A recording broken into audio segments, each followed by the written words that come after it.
Hey guys, my name is Loco Doco, the better looking host of Listen Loco, and you're watching Thorin's YouTube channel. Well, on the other side, though, this is also the bizarre. I didn't actually know that. I thought it went the other way around. I thought you went there just through some weird League of Legends backdoor, but then the whole time you were like, I really want to do StarCraft 2 anyway, and then you got to do StarCraft 2. So I didn't know, though, that at the time you'd sort of gotten jazzed up for League, though. You were like, right, I'm ready for League, and then they were like, sorry, we're moving Thorin and Monte in. And during these off years, like, those were the years when League was going crazy in Korea, bro. Like, I remember going to PC cafes, and the joke is, like, that's another thing as well, right? When people say, like, esports is super famous there, they mean, like, Faker, or like the big brands like D1 and Kitty. I told people there was like, I've been to PC cafes with like Western StarCraft 2 Pro, nobody noticed who it was, mate. But I'll tell you what, if you go there with like Loco Doco or something, bro, like there's definitely going to be people like just come up to him like, hey, are you Loco? And like the fame of League players was getting huge at this time. I remember the game was popping off. So were you actually, even though you weren't working in League, were you still following League the game and playing League the game during these years? Yeah.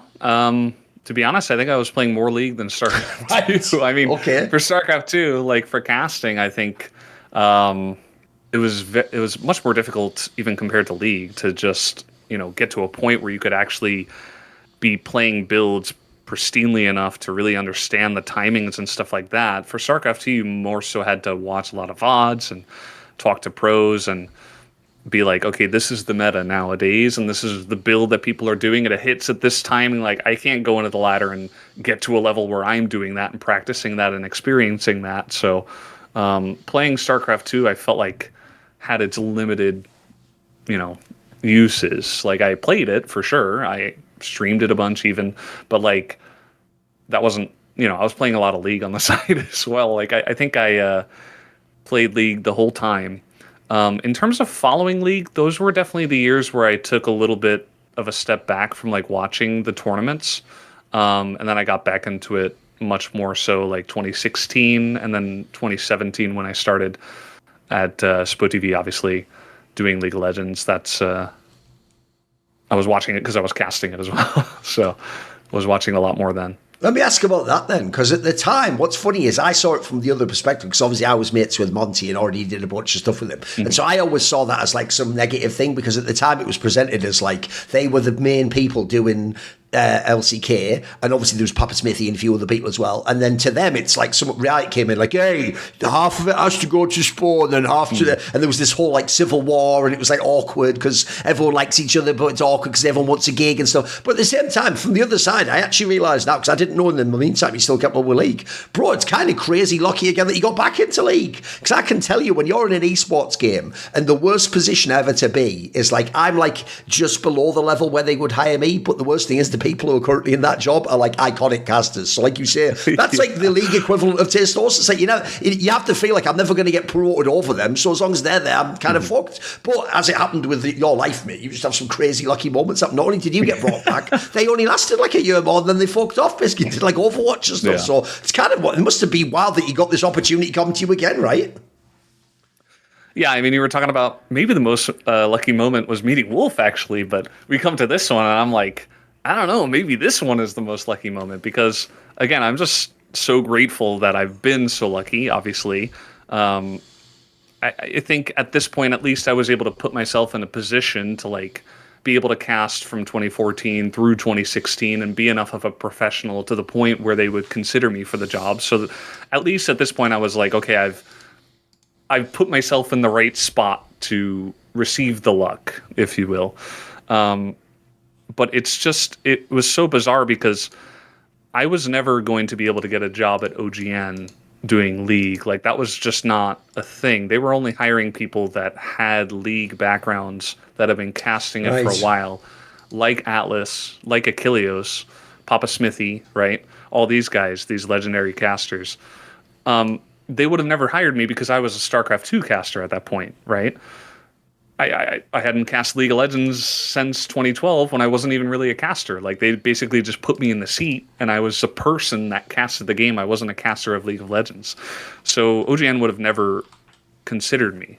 So the fact that this whole business with, like, SpoTV, like, Riot being like, oh, SpoTV's got to get half of it, was extremely lucky, because I had worked at SpoTV since 2014 through 2016, and they knew me very well, and I was like one of their main guys for StarCraft 2, but also like other random things. Like I did Dota 2 one time, which, to be honest, was a bit of a disaster. I was not prepared for that cast. Sure.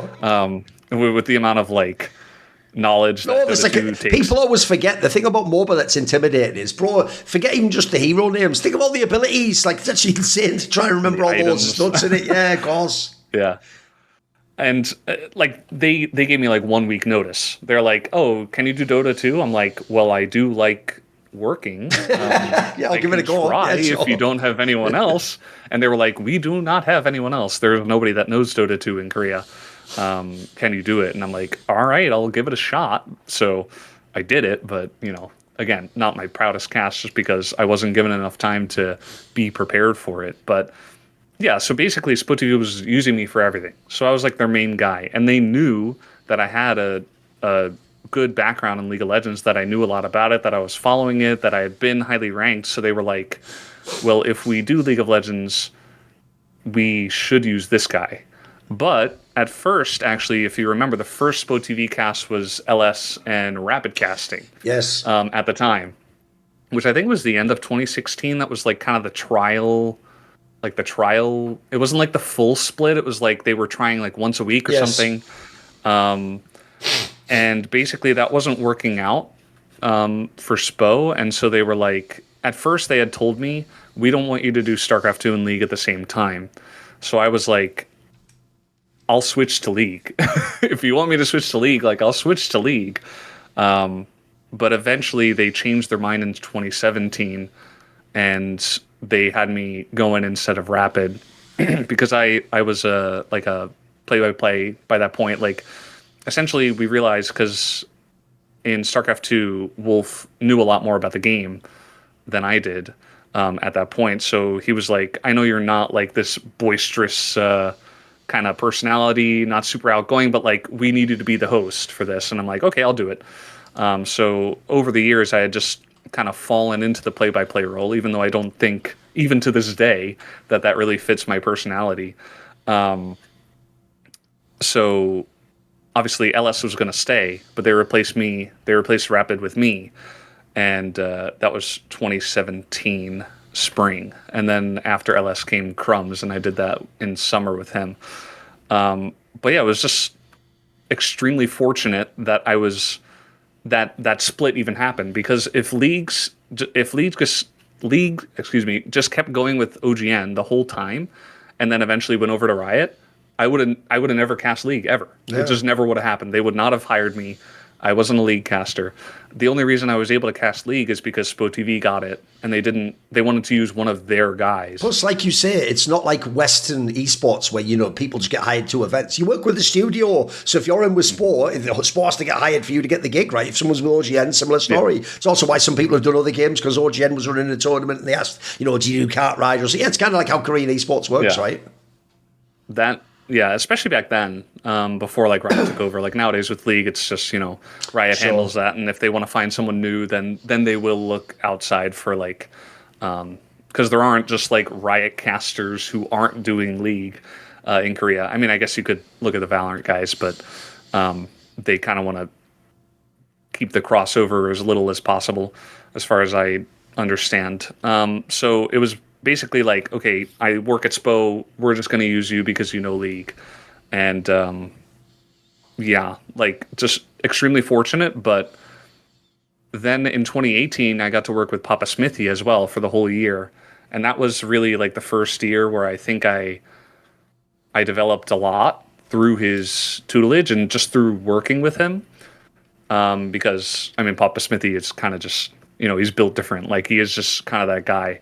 When it comes to, like, he was like a high school counselor or whatever. Like he knew exactly what to tell me, to how to improve. But this way, it's not a joke, as you say. Yeah. He actually does literally talk in normal, like, everyday, like he's a counselor. It's like, why do you think that then, Duncan? Yeah. You know, it's that sort of fucking, when they get you in that mind where you start talking and tell them all stuff. He's actually really good at communication, though, isn't he? Yeah.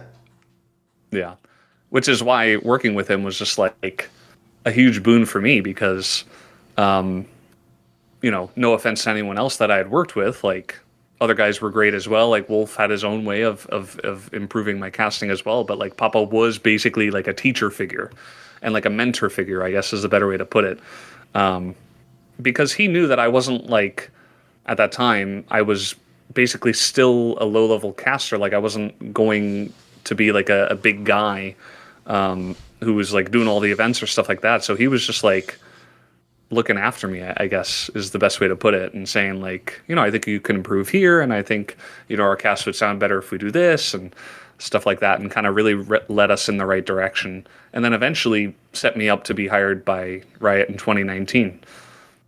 How did that happen? Well, he was part of like getting you in the door.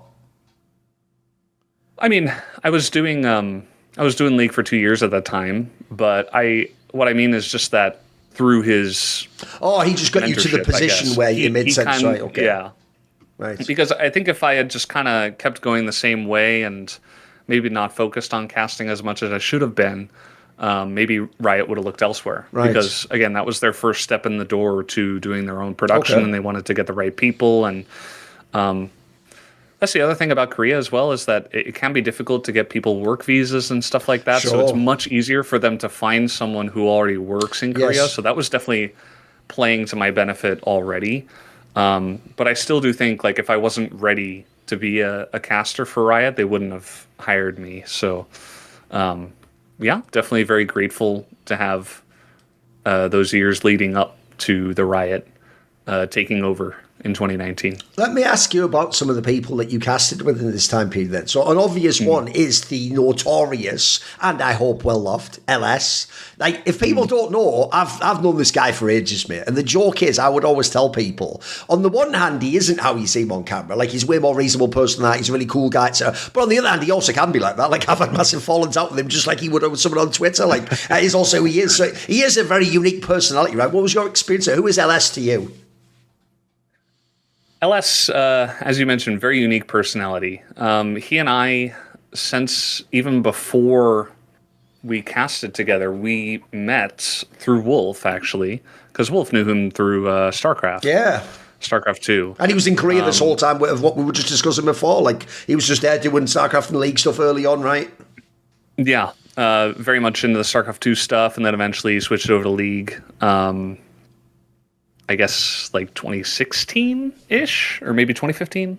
I'm not sure exactly when he like put his full energy into it, but you know when Ellis puts his full energy into something, like it's gonna consume his life and he's going to kill it, which he did.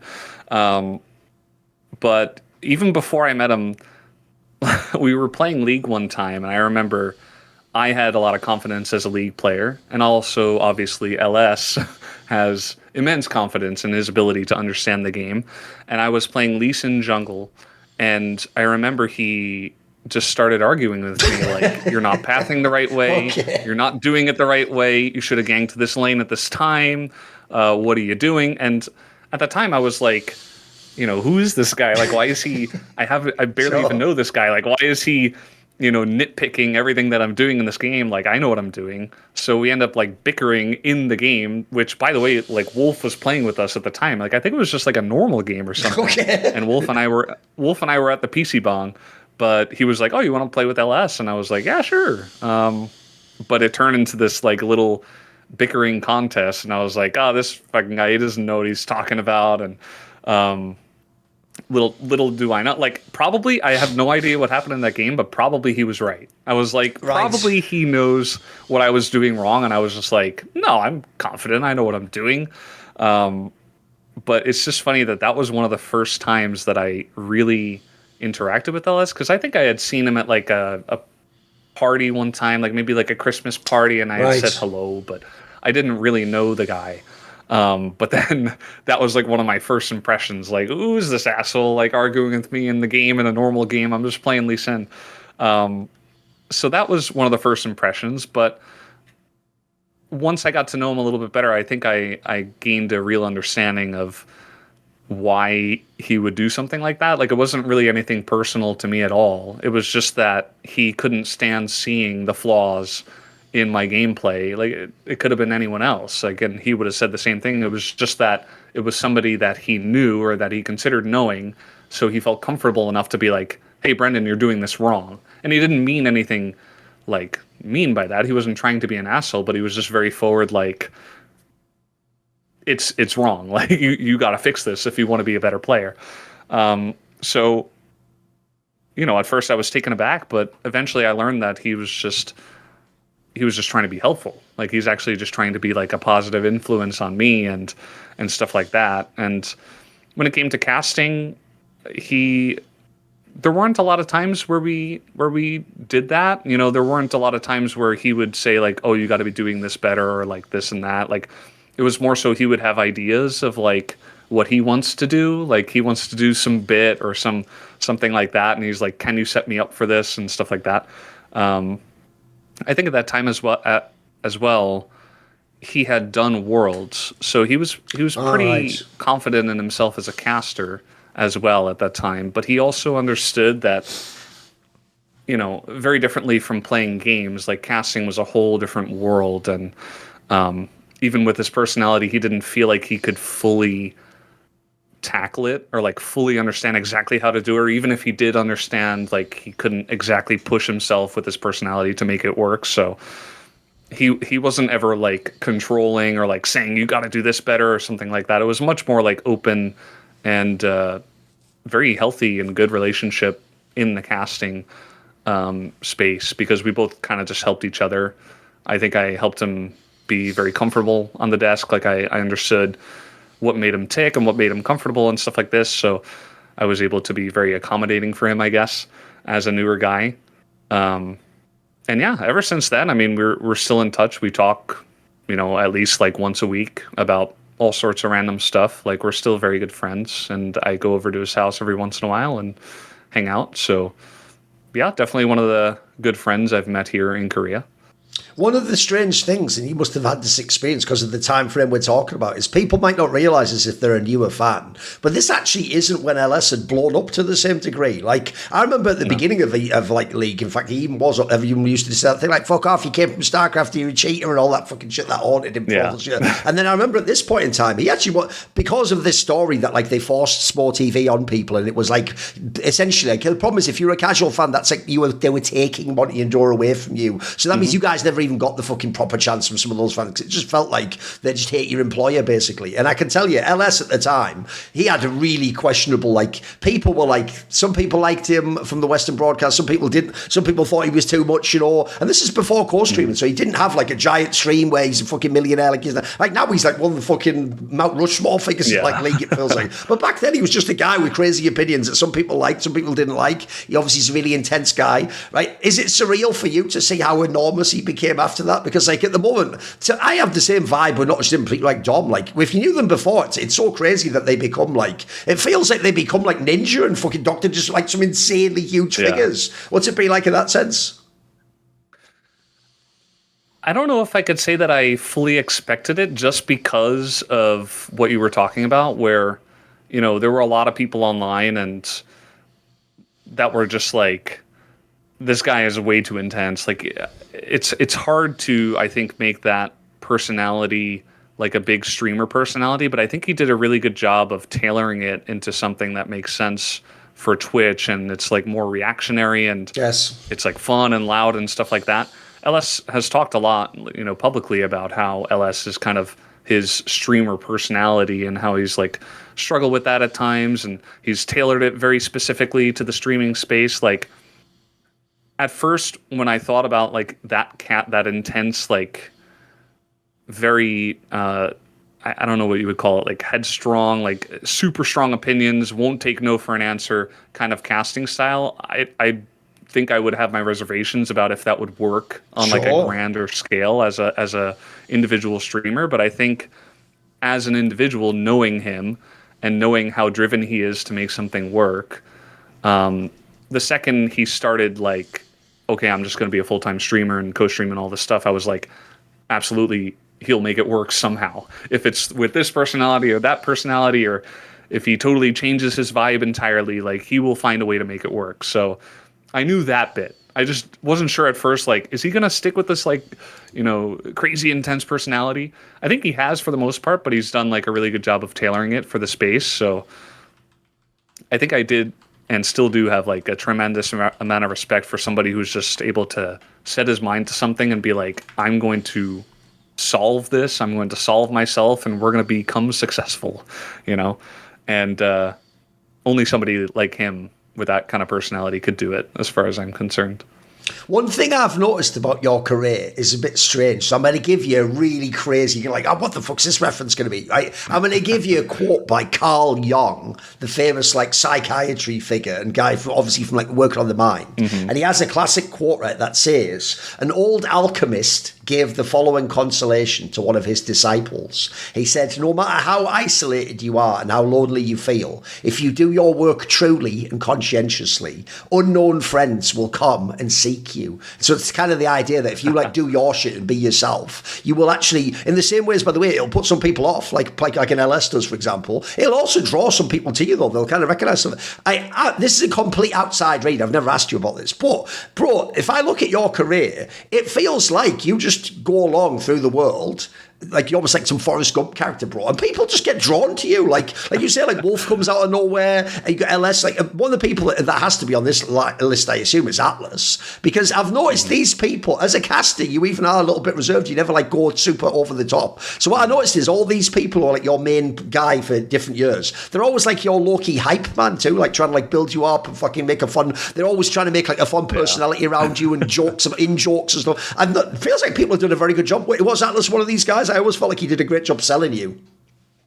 Yeah, no, for sure. I mean, the only thing with Atlus is that we never really cast together, so we can't do it on the broadcast. But in person, absolutely. Because it feels like he vibes with you a lot, bro. I think he really likes you. Yeah. Oh, yeah, absolutely. He and I are very close. And I think it's just, for me, it's like I wouldn't call it a flaw, but it's just my personality that I'm not going to be the guy that's going to be hyping myself up, or like I need to get my opinion out there first. I don't really know why I became this way or if I was just born this way, but I did also have like two older brothers that were very like that pretty traditional like older brother style, like you shut up, I'm the older brother, you don't get to say what you want. So I was always just kind of like the third, wingman, just kind of holding on for dear life.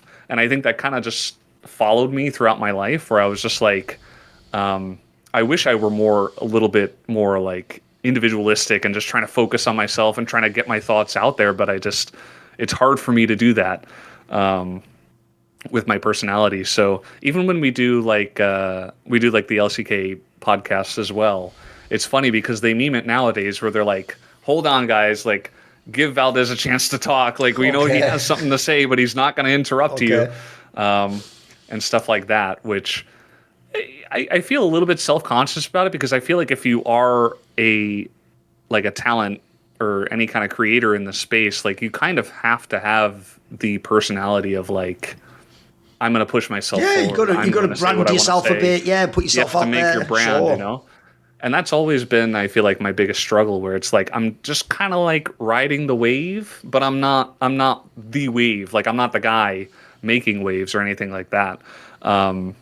I'm just kind of in there and I'm doing a very good job, but I'm not like, people aren't like, oh yeah, like we got to follow what Valdes said, or Valdes was very obviously like the really funniest caster tonight. Like, that happens occasionally, but it's not my main thing. And I feel like even developing like a casting personality was very difficult for me, just because this is just the way I've been for the longest time. Like, I'm never really going to push myself forward and make it very obvious what my personality is or what kind of brand I'm trying to make and stuff. So I definitely see it as a big weakness for me, but I don't know. It's been a lot of years and it hasn't changed. It's worked out, mate. So as I said, what do you think about that quote? Because I feel like in your career, it feels like these people just come to you out of nowhere, mate. It helps your career and takes you to the next phase.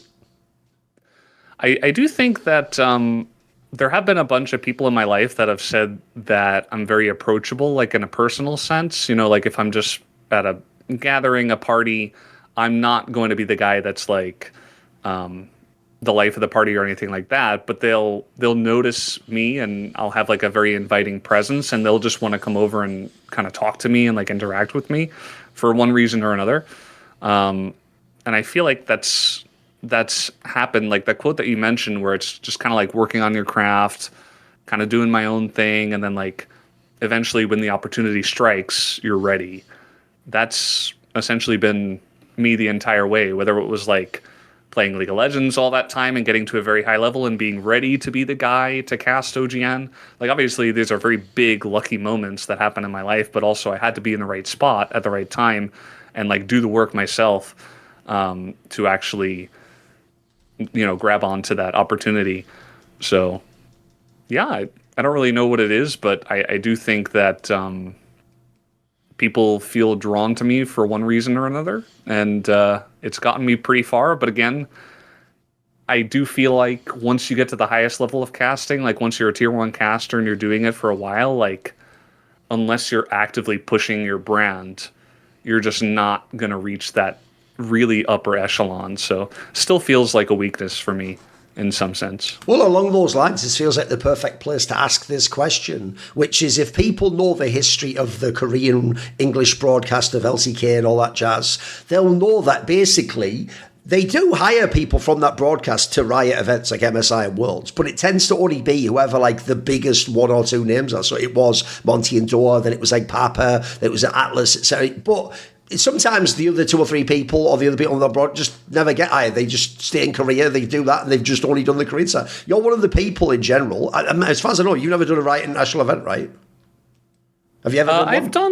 I've done, so I did MSI during COVID. Okay. That was a very specific thing. And again, these are like, I've done the event, but also I was there for like a group stage game or something, during right? play-ins. Right. Only play-ins. Right. And then they're like, okay, you did your job.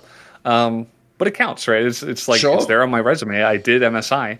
After that, I did one day at Worlds. I did one day, I think it was 2023 when it was in Korea. Oh, right. And yeah, I did the one day and that was it. And then after that in Korea this year, First Stand was here. And then I did that.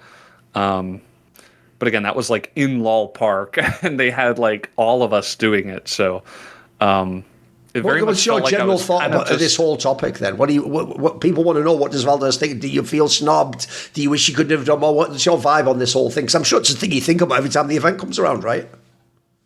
Yeah, absolutely. To be honest, in the past, I used to get really down about it because I was like, there's so many, the Korean teams always win. Like, shouldn't they hire more talent and like stuff like this? But I think eventually I just realized that, by the way, like, Atlus came in 2017 as well.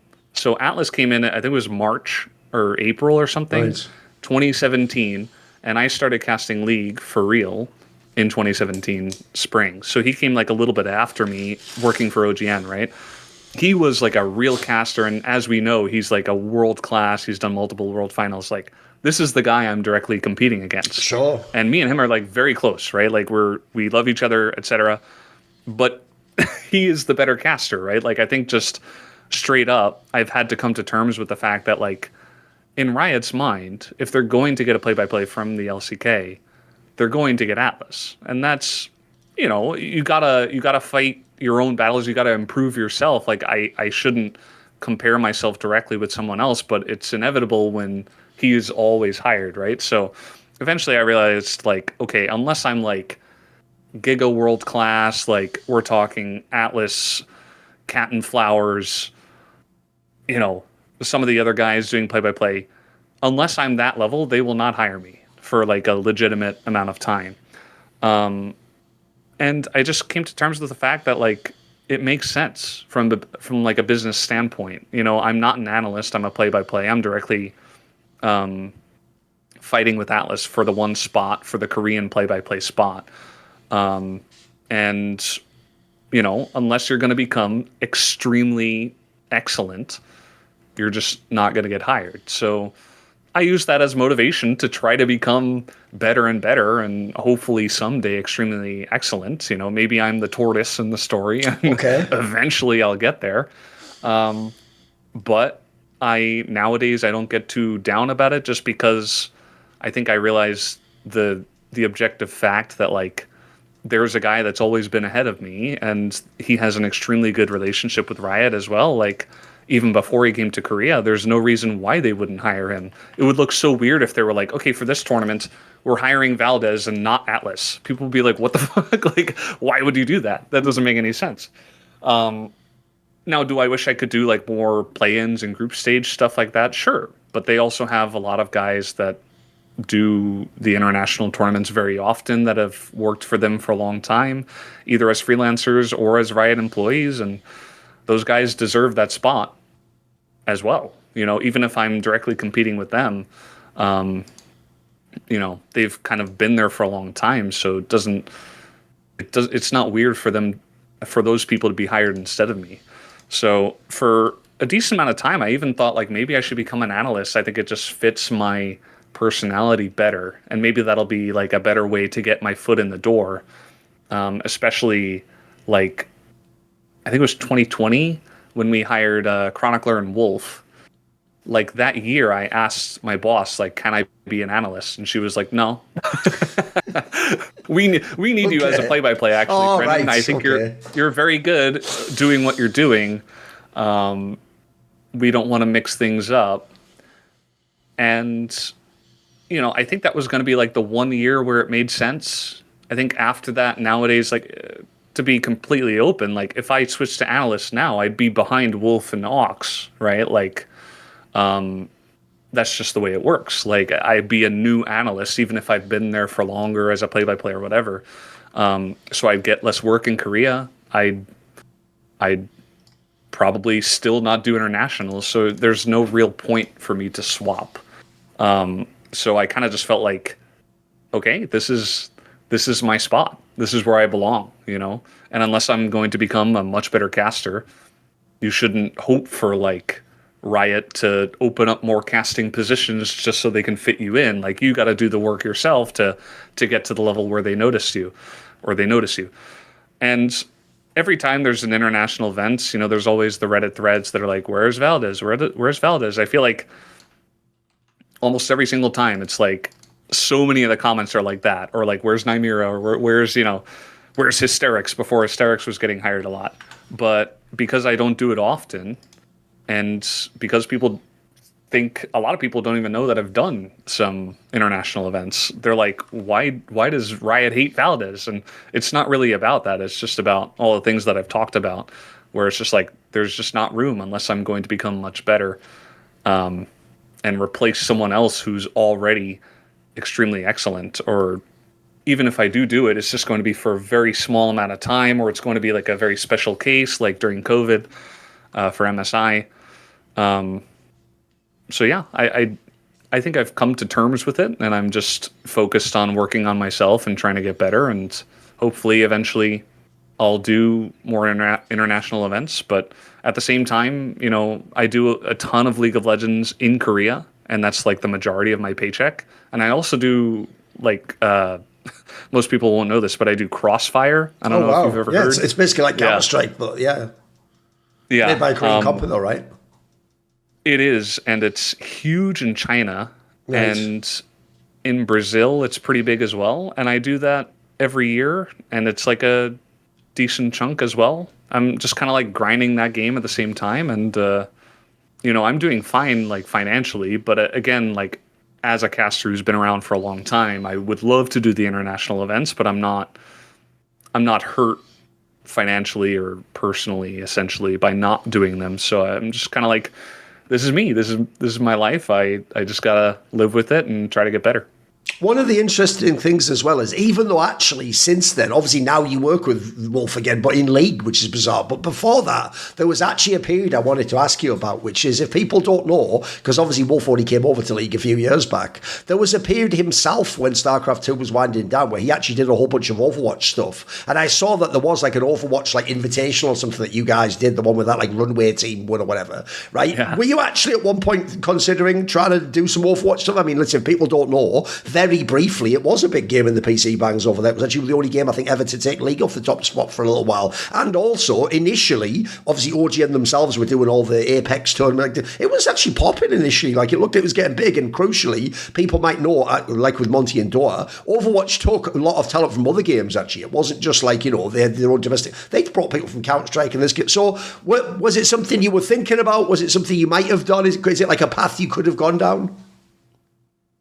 Absolutely. I played a ton of Overwatch. When the game first came out, I was really, really into it. I put hundreds of hours in, and I really wanted to cast the game. And you know how it is, like when a new game comes in and companies are vying for who's going to do it. I guess maybe some of the viewers won't know how it works in Korea, but like the production companies, like they're trying to put in bids and trying to see who's going to be the company who's going to get it. But at the end of the day, especially during when Overwatch first came out, which I think was 2016. I think so, yeah. Around that time, it was obviously going to be OGN. Like OGN just had like a chokehold. Like they were the company that everybody wanted to work with. So eventually it went over to OGN. And then when that happened, I was like trying to do whatever I could to like use my connections, talk to some people at OGN and say like, oh, I've put in so many hours. I know so much about this game. But it goes back to what we talked about when, just how I got hired for League at SPO, is that OGN they were just going to use their guys, especially because at that time, like people were salaried as well. Like they weren't just going to like pick up some random freelancer to do it just because he said he really loves the game and put a lot of time into it, because all the other guys also put a lot of time into it and love the game. So that was one of the games where it was like I was really into it. I would love to cast it, but eventually it just went to OGN and I wasn't an OGN person, so I just never really got an opportunity. And it felt bad, but then the next year I got to do League, so I think professionally I didn't feel all so bad about it afterwards. But you're right that during that time it was a little bit tumultuous, where it was like, is League going to be the top guy? Is Overwatch going to take over? And so there were definitely some nerves and some feelings of like, oh, what if I get into League and then League dies and Overwatch is the big thing and I didn't get my opportunity to do that game. If you're not like the top guy or the top one or two guys that are attached to a game, sometimes you just kind of like gotta latch on to whatever's there. You gotta do everything. A new game comes out, you gotta be the biggest guy. You gotta practice a ton and say, oh, I'm really highly ranked, and hope that somebody listens and they give you a job for it. But most of the time they didn't, because they had their guys and they hired the people that they knew. You touched on it earlier when you were saying about how Wolf in the early days of doing League, like maybe putting his foot in his mouth or he said the wrong thing. Or the early one, I'll have to say one thing he had to learn was some of the fans in League are just different, bro. Like that T1 fan base is just different, Omi. Like everyone who works that broadcast very quickly learns like the lines you have to tiptoe around to make comments about Faker, for example. A real thing. Like that. You'll have to do all those apologies if you don't, mate. I tell you, everyone learns that lesson. So one of the things I wanted to ask was, it must have been a very interesting contrast to work with him in League, Wolf, compared to StarCraft, because like we say, in StarCraft he was the one bringing you along and he was super established already. Like you say, he lived and breathed StarCraft. Like one of the reasons why I also know that game was really hard to be an analyst in is, like you say, he had to not just watch the game, he had to do that thing where like you play the game yourself, then you find out who all the barcodes are, then you like talk to other pros who tell you like, oh, this barcode is doing a really interesting build. You have to get like all this crazy behind the scenes info, which whereas League for me is less about like you have to have the inside track that, but it's just so much information burden. Like you're saying, like you have to know all the champions, you have to also know all the like tiny details about the players, and he came in really late. So what was it like to work with him in a game where basically he was the beginner, and especially people treated him that way? Like actually I think a lot of people wanted him to almost like tone down his opinions. It reminds me of people like LS actually when they get big. People want you to sort of be humble first, whereas like you say, his whole personality is like, I'm going to go all in on it, I'm going to just brute force my way to the top, right? Yeah, it was I had always been very close with Wolf, even before we worked together full time, and then even after, when I started doing League and he started doing Overwatch and Heroes of the Storm and stuff like that. We still were very close and meeting up almost every night. A lot of the time in Korea, like people were going out almost every night and just meeting up and hanging out and talking about, what's going on in your league, how's league going, how's Overwatch going. So I knew that Wolf was like a pretty big guy in Overwatch. A lot of people liked him and Achilleos when they were a duo and doing contenders and stuff like that. And then in Heroes of the Storm, like he was the guy from Keria and very successful there. So when he came over to League, I was very interested to see how he would handle it, because I think Atlus especially did a very good job of warning him of like, okay, this is League of Legends. Right. And Wolf knew. I mean, he had a decent idea already. Even just talking with us about the scene and about the job and the fan bases and all this stuff. Like he kind of knew, and he wanted to take like a cautious step forward. He couldn't help himself at some points because he is Wolf and stuff like that. But he definitely, the first year, I was very surprised because it was a very much like a tones down Wolf. I was like, I know you can do more than this, and you can say more than this, and you can have deeper opinions and stuff. But he also wasn't super confident about League because, he only knew the spot was opening up a certain amount of time beforehand, right. like not years, right? It was like, we're talking about months beforehand, and he's like, oh crap, I got to be ready for this next opportunity. So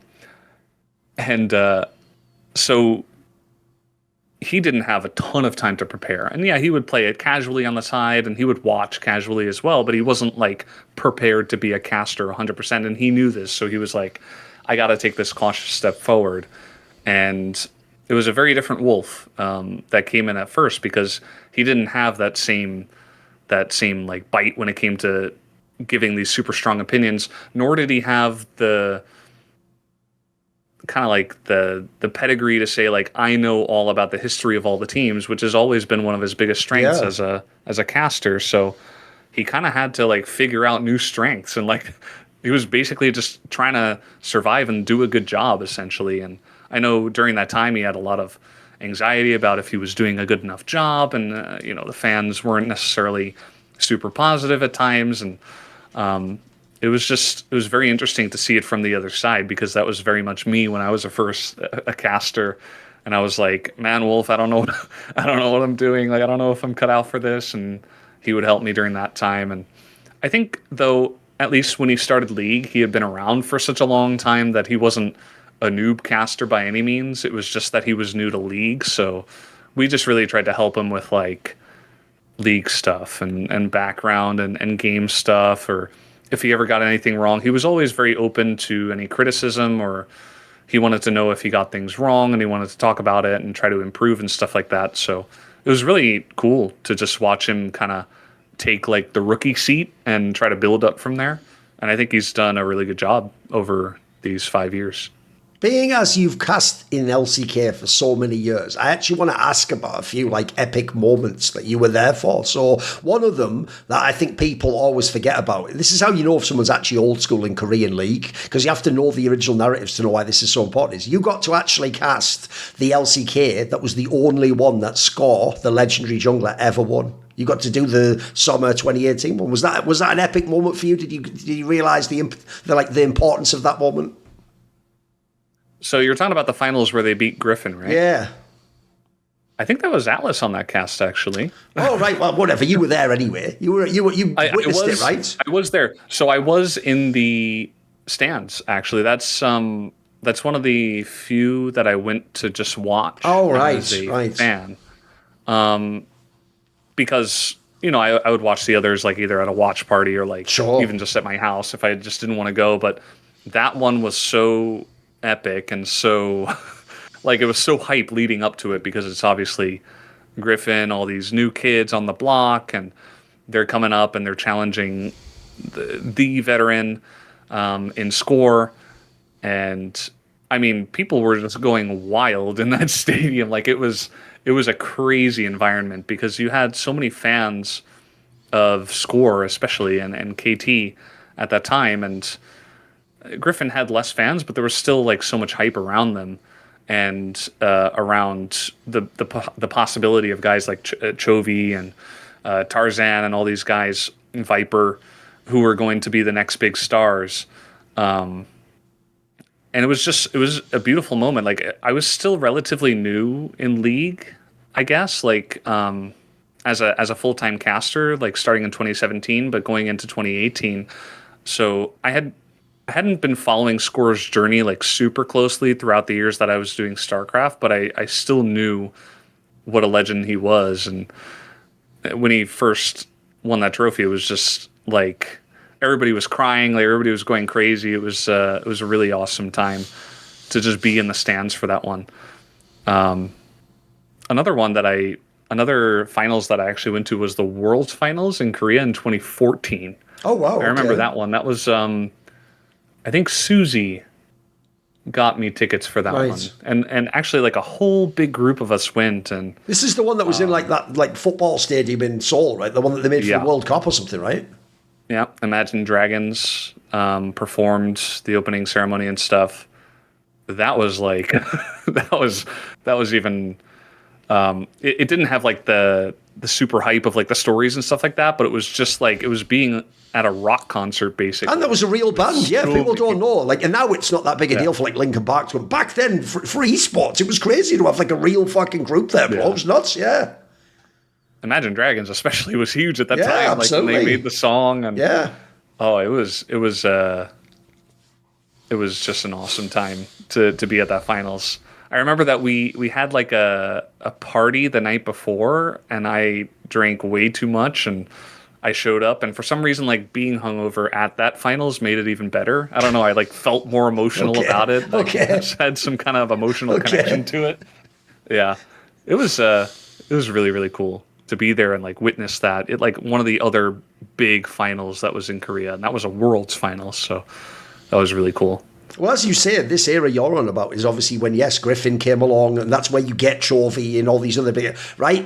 Bearing in mind how long Korea has just been like the Faker story. It was like Faker versus this person versus this person. Like, to me, the cool thing about the Chovy angle is now, first of all, he's won Lords himself as well, but it was like a proper like rivalry where people could see like this is the super skilled. But what was it been like to watch the rise of Chovy and to watch his career? Has it been satisfying for you? Were you a fan? What would you say about Chovy?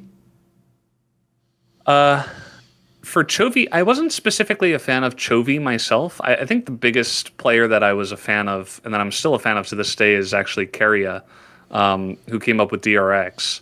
But like the whole, you remember the old like promotions and relegation and stuff like that, and I casted a bunch of that. I don't know if I did the cast for exactly when Dom1 and Griffin came up, but I was casting at that time, so obviously there's like benefits and downsides to franchising and stuff like that. But like the promotions and relegations was always really hype in terms of the competitive aspect, especially when those teams would go like undefeated throughout the entire year in challengers, and then they would come up, and we just knew that the bottom rung of the LCK was not going to beat this team. Like, it was just not going to happen. Sure. These guys that like had won 2 games or something, they're not going to beat the next big guys on the block. So we're talking about Showmaker as well from like the Dom1 side, Canyon eventually, and obviously the whole Griffin roster. Even Thorin now has his world's title. One of the last guys to do it. It just hit differently, you know, to have like so much hype around new players. I think nowadays it's a little bit different where it's like you see some of the new talent coming in from challengers, but it didn't. I feel like back then, even though there would be a whole challengers league where you could watch them, it still felt more sudden, where it was like people would only hear about them after the end of like the whole of the challengers league, where they had gone like 18-0 or whatever, and then they would hear the whispers of like, oh, this new guy is coming up and he's with this whole team and he's going to take over the LCK. It was like this, you were hearing like a story, like a legend from, you know, the lower rungs of the LCK that nobody was really paying that much attention to at that time. And then they came in and they just took over the whole LCK essentially. And that was during some of those years where you were talking about like, you know, stepping on shells or whatever you say, being really careful with the fans, because 2018, that was one of the years for T1 where it was like really abysmal. Oh, for actually. sure, yeah, and that was the worst one ever. Yeah. we had to be like, well, yeah, Faker's and his team are just really bad. Like, they're just not winning. And by the way, these new guys that all of you fans are worried about, like, taking the mantle away from your favorite player, Faker, and his guys, they're really, really good. And, like, they're the best team right now, you know? That was very difficult to frame in the right way. Because, of course, you could take, like, the self-destruction route and be like, listen, like, Faker sucks. Chovy's the new guy on the block. You guys should all be looking at him, and he's going to challenge KT. And you would be correct if you 100% went, like, balls to the wall in your casting. But sometimes that's going to get you in trouble, especially during 2018. So it was very, like, it was awesome to see the rise of these new players, and everybody was super hyped about them and very hopeful for the future of LCK as well, because it just meant that finally, not just because these players were playing so well, but also because T1 wasn't playing well, the fact that, hey, we might have some new dynasties, we might have some new stories, we're not just going to get the same old recycled thing because this guy's the best and he's got all the best teammates.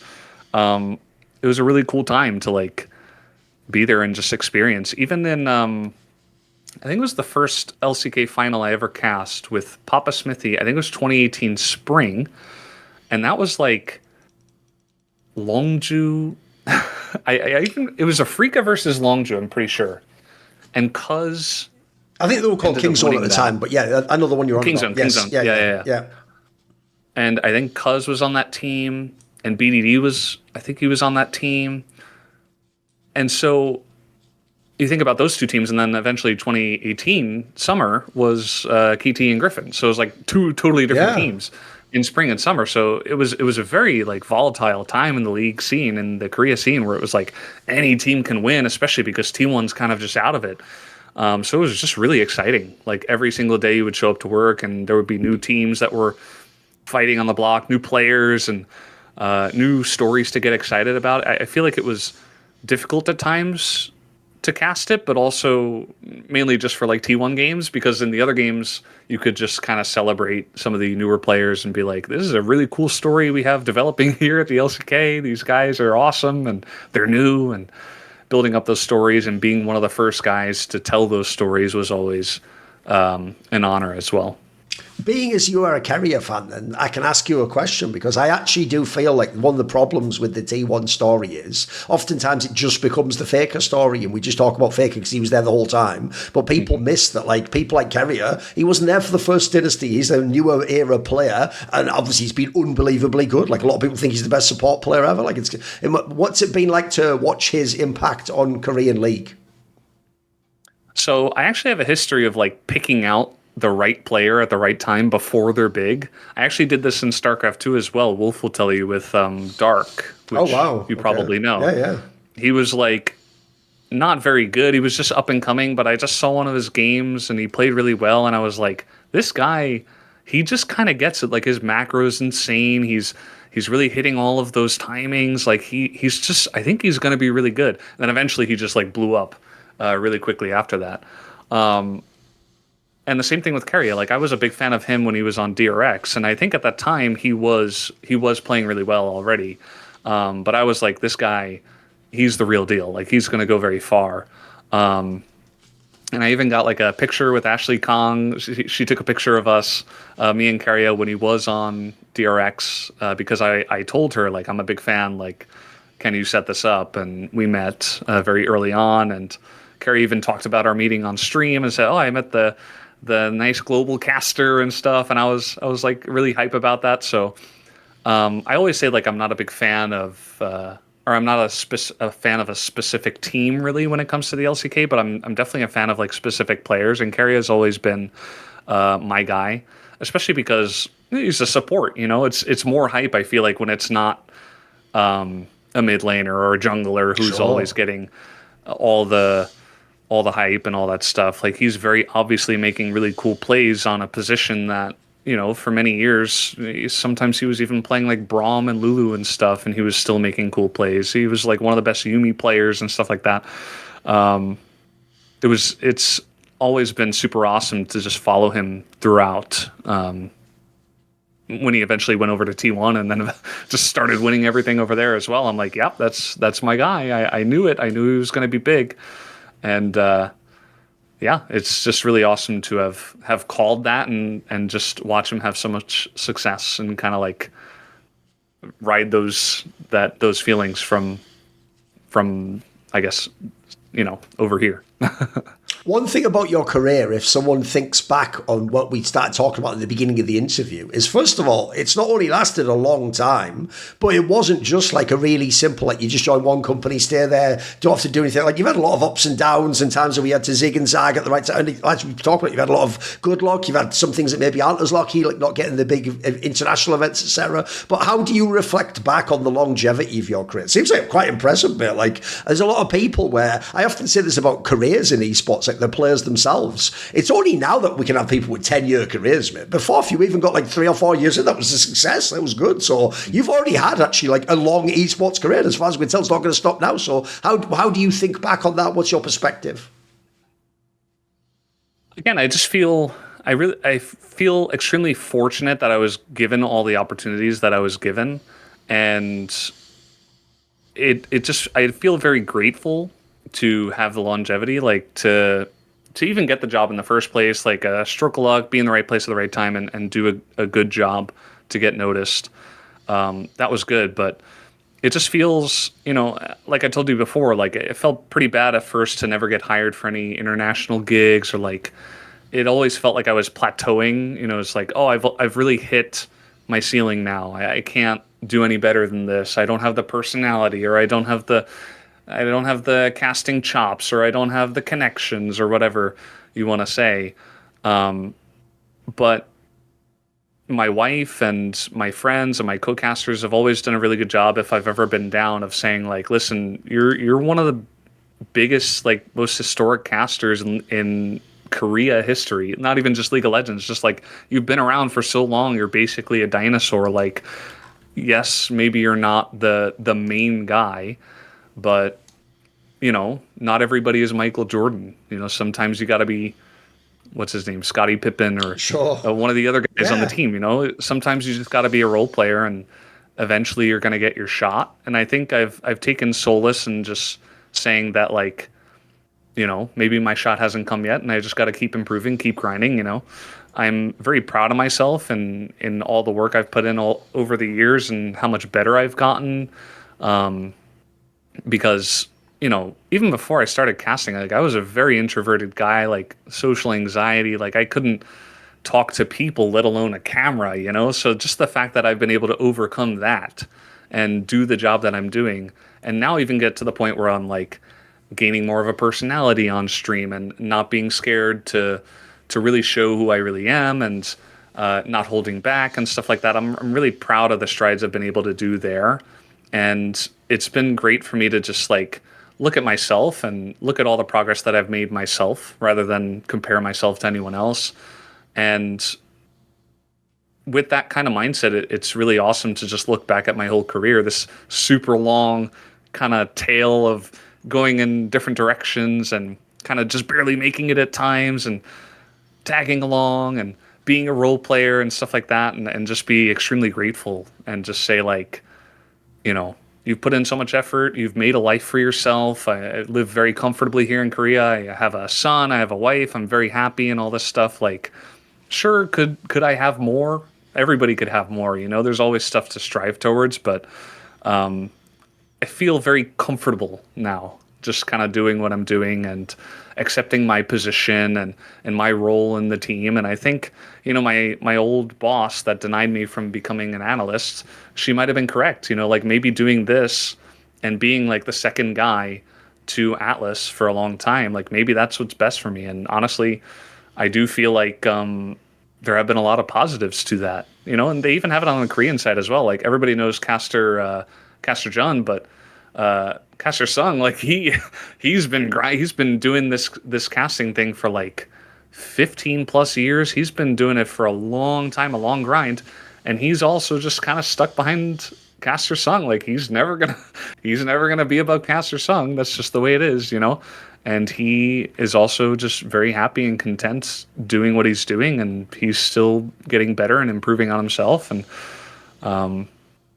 I like to compare myself to him a lot because we have very similar career lines and kind of what we're doing nowadays. So yeah, I'm just really proud of myself and what I've been able to accomplish. Even if it's not like casting a World's Finals or something, I still feel like I've done so much for myself personally, and personal growth in many different factors. And yeah, I'm just looking forward to improving more and doing even more. On the topic you referenced there of your family, another thing is, like I said earlier, I actually feel like a lot of people had the story I described earlier, that they are interested in Korea or they think it would be cool to go there, but no one really has a plan of like, right, I'm going to be there for 10 years, I'm going to do these. Everyone, it just sort of happens, you know, like you get the right opportunity or you get a reason to stay or they lock into doing something. But I notice a lot of people, like I also pointed out, then get in the sort of like, I would call it almost like a holding phase where it's like, but how long am I going to really be here? Like, am I going back next year? Am I going back in 2 years? Some people even almost do pause their life. Like they've paused university and they know they have to go back at some point, or maybe they even told their family back in America or something like, oh, I'll come back in a year or two, you know, because again, no one knew also how long League of Legends will last and how long will esports last. Like a lot of us thought maybe these things are a few years and then they go away and you don't get the opportunity. In your case, you aren't a person at this point in time, so you've never gone back. Like your life is in Korea, you've got a wife there, you've got a child there, you've essentially just gone all in, right? Korea in general is just for you now, right?